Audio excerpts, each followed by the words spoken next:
What if the most powerful force in the universe stands accused of evil? What if doing good could be misunderstood as doing harm? And what if the very words we speak could reveal the truth of our hearts? In Luke 11, verse 14-28, we encounter a striking moment in Jesus' ministry. He casts out a demon, performing a clear act of divine authority, yet he is immediately accused of working with Beelzebul, the prince of demons.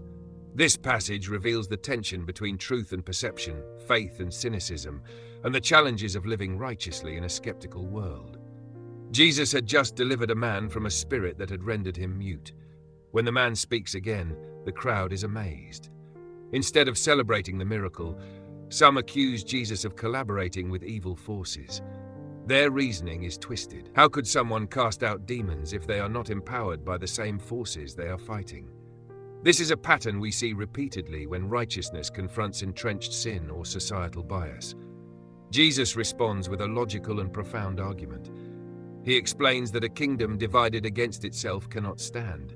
If Satan drives out Satan, his kingdom would collapse.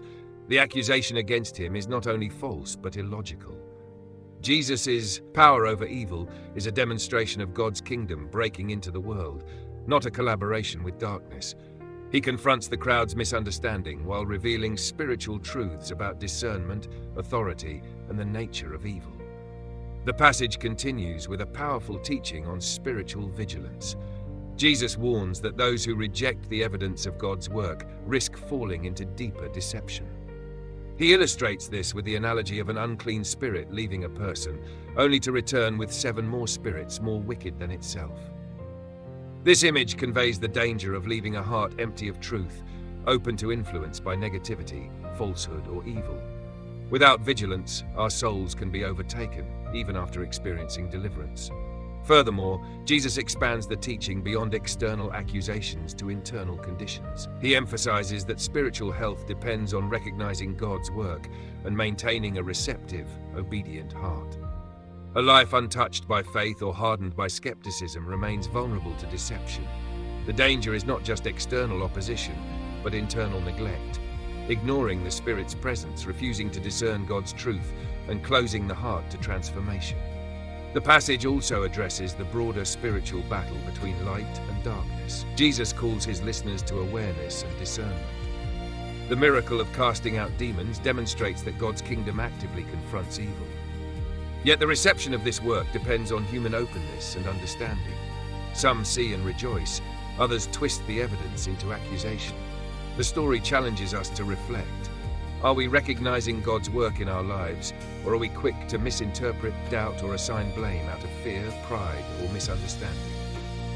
Jesus then connects his teaching to obedience and blessing. He underscores the importance of listening to God's word and acting on it, highlighting that mere recognition without commitment is insufficient.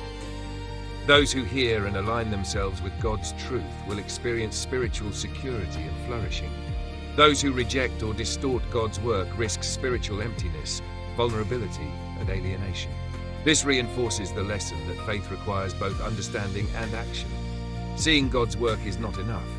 Participation and response are essential. The passage also illustrates the societal dimension of truth and accusation. Righteous actions often attract criticism, envy, or misunderstanding. Jesus' experience demonstrates that those who act in alignment with God's purposes may face hostility or false accusations. The challenge is to maintain integrity, discernment, and steadfastness in the face of opposition. Faithful living does not guarantee social approval. In fact, it may provoke resistance precisely because it disrupts complacency and challenges entrenched norms. Ultimately, Luke 11:14-28 teaches a multi-layered lesson. It addresses personal spiritual vigilance, societal perception, the reality of evil, and the power of God's kingdom. It calls us to discern truth, maintain integrity, and respond faithfully to God's work in our lives.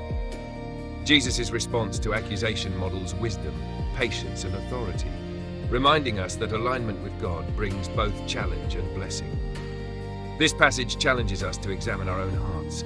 Are we quick to misinterpret God's work? Do we resist understanding because of fear, pride, or preconceived notions? Are we vigilant in cultivating spiritual discernment, guarding our hearts against deception, and responding faithfully to God's presence? Jesus' teaching encourages active engagement with faith, understanding, and obedience, revealing that spiritual health depends on recognizing God's authority and living in alignment with it. Thank you for watching this video. If this message inspired reflection or strengthened your understanding of spiritual discernment, please like the video, follow the Holy Path Insights channel for more Bible-based teachings, and share this video with someone who may need guidance on recognizing God's work and resisting deception.